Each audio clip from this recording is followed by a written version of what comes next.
Teman-teman yang dirahmati Allah Subhanahu wa taala, puji syukur kepada Allah Subhanahu wa taala atas nikmat yang Allah berikan kepada kita. Ada nikmat yang Allah kasih yang membuat kita langsung tersenyum. Ada nikmat yang Allah kasih tapi awalnya kita cemberut. Kemudian pada akhirnya baru kita tersenyum. Yang jelas, dalam pandangan orang yang beriman, apapun yang Allah Subhanahu wa taala takdirkan dalam hidupnya, itu adalah kebaikan bagi dia. Ajaban li amril mu'min. Betapa menakjubkannya orang yang beriman. Inna amrahu kulluhu khair. Sesungguhnya urusan dia, hidup dia, waktu dia, peristiwa yang dia alami, hari-hari dia, semuanya khair, semuanya kebaikan. Kalau dia diuji dengan satu dharra, satu musibah, maka dia bersabar, maka itu juga adalah kebaikan bagi dia. Kalau dia diberikan sebagai suatu sarra atau suatu kebaikan, suatu nikmat, maka dia bersyukur, maka itu juga kebaikan bagi dia. Dan itu tidak diperoleh kecuali hanya oleh orang-orang yang beriman.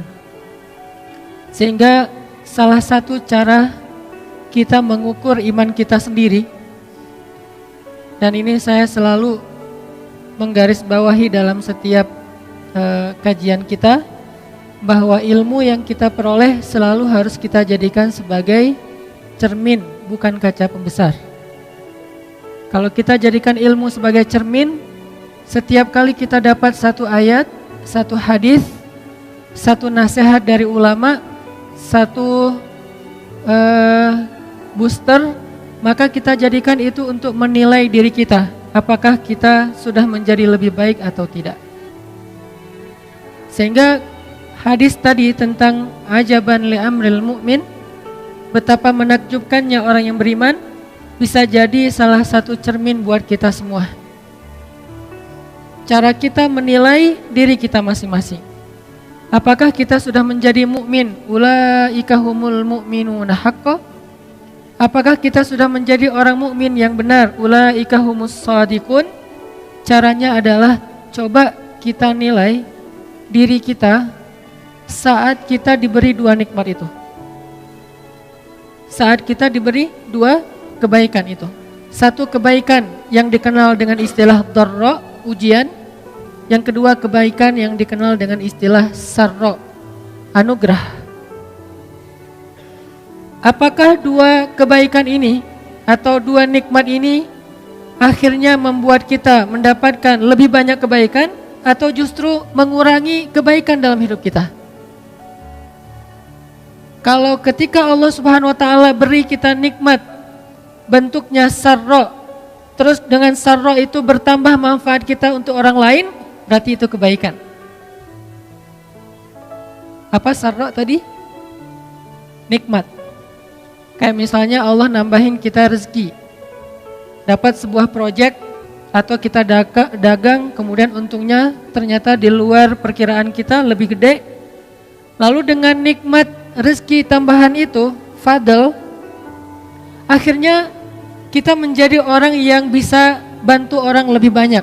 Berarti nikmat itu adalah khair.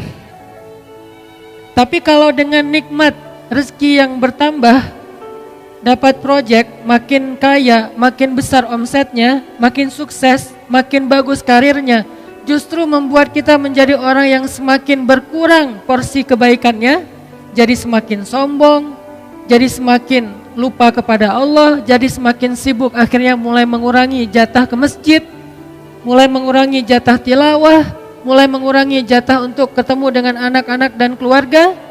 Berarti itu tidak menjadi khair. Dan kalau tidak menjadi khair, apa menakjubnya? Apa yang menakjubkan dari orang itu? Padahal Nabi mengatakan ajaban, sangat menakjubkan orang yang beriman. Siapa orang beriman? Salah satu ukurannya, kalau dia diberikan sarra, syakara, fakana khairallah. Kalau dia diberikan satu nikmat, dia bersyukur. Dan salah satu di antara makna bersyukur itu adalah berbagi dengan orang lain. Karena bersyukur hanya dengan mengatakan alhamdulillah itu belum utuh. Tapi itu sudah bagian dari syukur, cuman belum utuh. dan terlalu mudah untuk melakukannya, sehingga bahkan orang yang tidak terlalu taat juga bisa melakukan itu. Sementara orang mukmin lahum darajatun 'inda rabbihim, punya tingkatan-tingkatan, dan pastinya kita pengen tingkatan yang lebih. Kita nggak mau berpuas diri dengan hanya tingkatan yang rendah saja. Kita pengen lebih baik daripada orang lain. Kita pengen mengungguli orang lain. Kita pengen dapat lebih banyak daripada orang lain. Sehingga mengatakan alhamdulillah saja belum sempurna, belum utuh. Masih ada bagian-bagian dari syukur lain yang perlu kita coba latih. Dan salah satunya adalah khairun nas anfa'uhum linnas. Sebaik-baik manusia yang paling banyak manfaatnya untuk orang lain. Sehingga kalau kita dapat nikmat, yang pertama kita pikirkan selain setelah kita bersyukur pada Allah dalam bentuk lisan, alhamdulillah rabbil alamin, hadza min fadli rabbi, dan bahasa-bahasa lain yang sangat banyak. Kemudian yang langsung kita pikirkan apa? Ini siapa yang bisa saya tolong nih? Gitu harusnya. Ketika kita dapat nikmat dalam bentuk harta, ketika kita dapat transfer, ketika kita dapat untung, ketika kita ngelihat angkanya gede banget, terus kita berpikir, alhamdulillahirabbil alamin. Terus apa yang setelah itu? Ini ke siapa ya saya kasih nih? Ini saya bantu siapa ya? Ini siapa yang membutuhkan ya? Ini baru orang keren banget nih. Sebelum kita mikirin, ini dipakai jalan-jalan kemana ya? Ini dipakai beli barang apa ya? Misalnya motor baru, motor klasik, mobil baru, atau apa segala macam. Mobilnya mau di modis lagi, motornya mau di custom lagi, rumah mau direnov lagi. Sebelum kita mikir yang ini, walaupun ini boleh-boleh aja, saya nggak melarang orang untuk menikmati hidup. Karena Allah juga nggak melarang kita menikmati hidup. Yang dilarang kita mencintai hidup di dunia lebih daripada surga. Dan dunia juga nggak buruk. Allah sendiri mengatakan dunia itu dengan khair. Wa innahu lihubbil khairi lasyadid, dan mereka mencintai terhadap dunia itu berlebihan. Dunia di dalam ayat ini diistilahkan dengan diksi khair, kebaikan. Sehingga kalau orang mengatakan dunia itu buruk, berarti dia hanya mengambil sebagian dari definisi dunia, sementara masih banyak yang lain. Kita boleh custom motor kita, saya juga dikit-dikit ngelakuin, cuman budgetnya gak berani gede-gede. Terus yang kedua, kita boleh juga mau modif mobil kita, misalnya bannya digedein, terus warnanya dibikin doff biar sama dengan kulit. Terus apalagi misalnya di body kit biar makin gagah, misalnya di wax biar makin kinclong. Terus kalau cewek joknya diganti pink semua, ungu semua, atau pelangi warna-warni, tergantung selera warnanya masing-masing. Kadang senengnya dengan warna ungu, dari lipstick sampai ke jok mobil ungu misalnya, nggak masalah. Nah, ini apalagi kalau dia ngelakuin itu dengan cara yang pakai lipstick warna ungu terus pakai cadar, kan lumayan ya. Gak ada yang tahu. Yang tahu siapa? Suaminya dong. Karena ternyata suaminya senang warna ungu. Cie, bahaya. Jadi teman-teman gak masalah. Cuman sebelum kita mikirin yang itu, biar lebih keren lagi nih, coba mikirin pas kita dapat duit, kita dapat rezeki, kita dapat harta, kita mikir siapa yang bisa saya tolong ya. Kalau perlu kita nyari, kayak kita browsing, kayak kita stalking, kayak kita kepoin. Aduh gak tega nyebutnya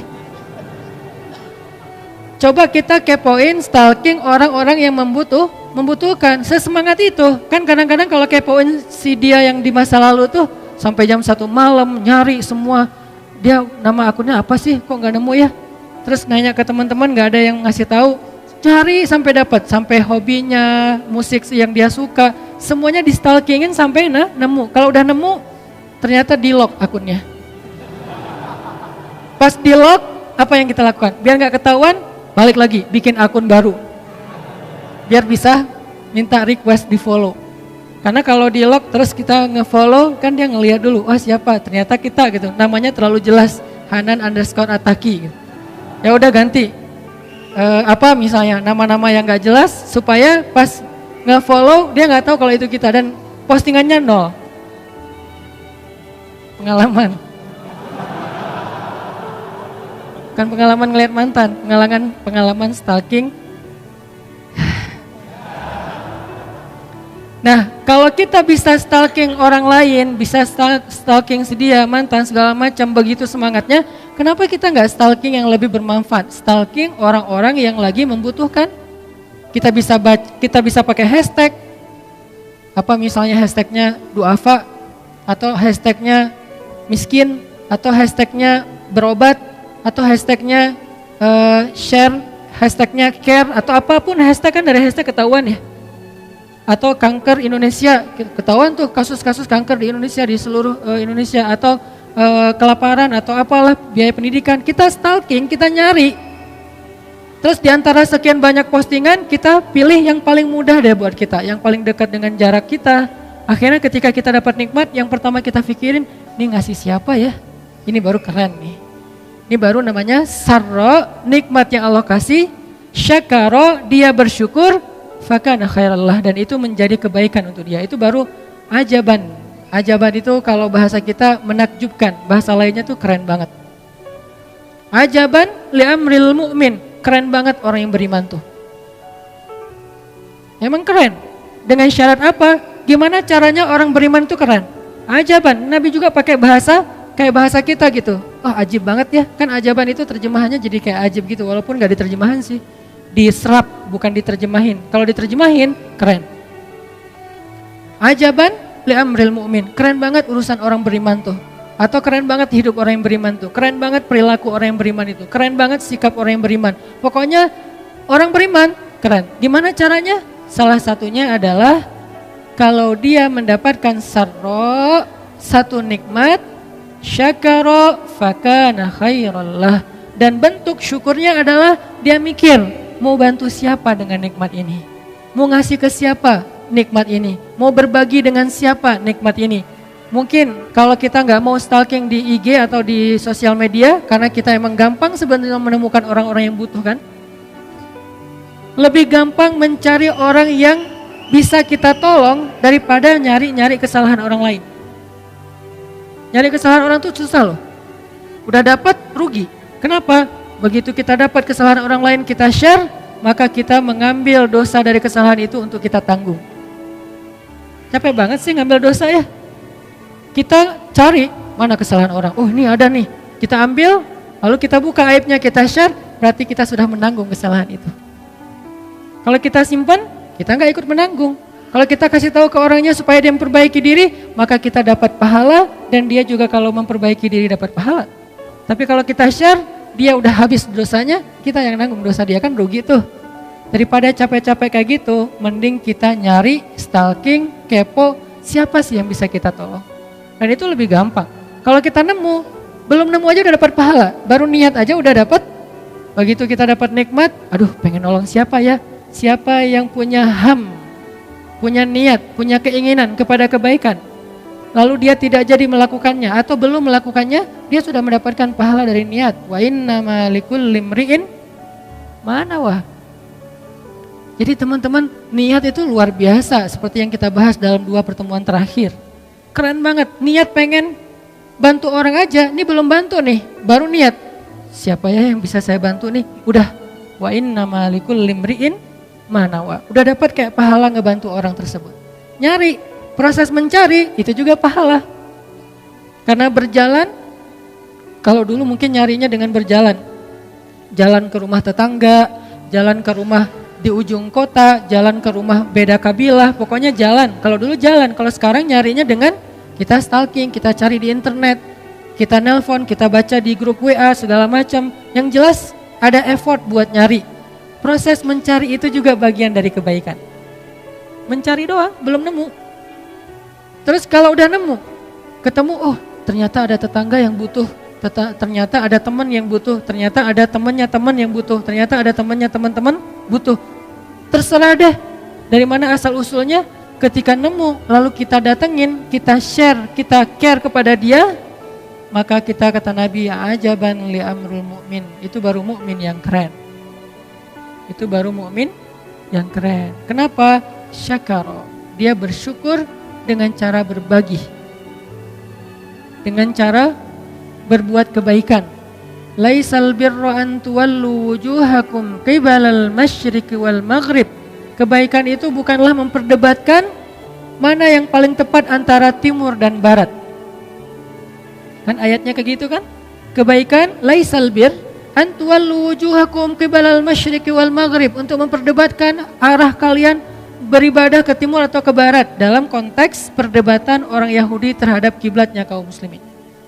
Tapi tafsirnya luas, bukan memperdebatkan sesuatu yang sama-sama baik. Orang Yahudi beribadah itu kebaikan sebelum mereka menyelewengkan agamanya, orang muslim beribadah itu juga kebaikan. Ngapain diadu-adu di antara dua agama yang sama-sama berasal dari para anbiya? Justru albir, kebaikan itu adalah salah satunya adalah berinfak, menolong orang yang membutuhkan, orang yang jadi korban perang. Ayat itu jelas korban perang salah satunya. Kemudian orang yang musafir atau orang-orang yang, kalau dulu namanya musafir atau ibnu sabil, orang yang di jalan. Kalau sekarang orang yang homeless.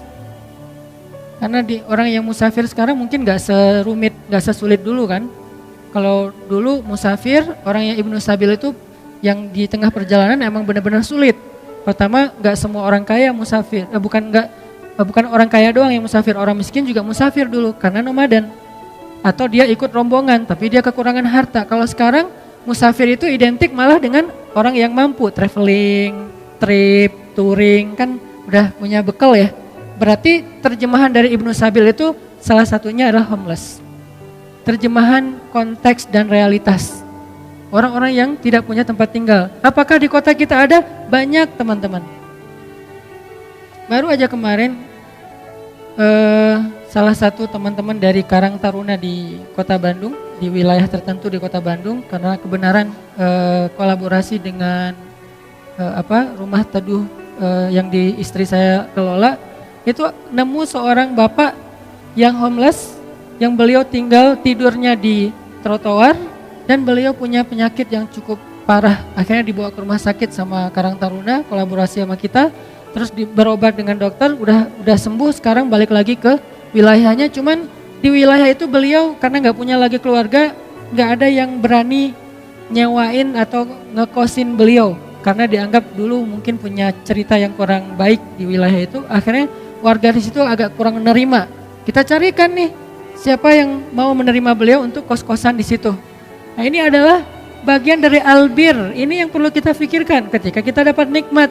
Betapa egoisnya orang yang ketika dikasih nikmat oleh Allah cuman mikirin diri sendiri. Mau jalan kemana ya, mau makan apa ya, mau trip kemana ya, mau touring kemana ya, mau traveling kemana ya, mau jajan apa ya, beli apa, mall mana. Oke, ini gak masalah, tapi ini next setelah yang kedua tadi. Pertama alhamdulillah, sujud syukur kalau perlu. Yang kedua adalah mikirin ke siapa kita bisa berbagi. Yang ketiga baru mikirin diri kita. Lagian Allah nggak minta 50% untuk dibagi, enggak. Kalau mau ngasih zakat ya 2,5, kalau mau ngasih lebih dari itu atau yang bentuknya sedekah tidak ada batasan, walaupun idealnya jangan lebih dari sepertiga, maksimal sepertiga dari harta kita karena ada hak anak dan istri. Jadi Allah nggak minta banyak sebetulnya. Kita kasih 1% juga Allah udah menghargai banget. Kita kasih 0,5% Allah hargai banget. Kita kasih 10% Allah lebih hargain lagi. Tapi kita harus mikir, ketika kita dapat sarro, satu nikmat, siapa yang bisa saya tolong nih dengan ini?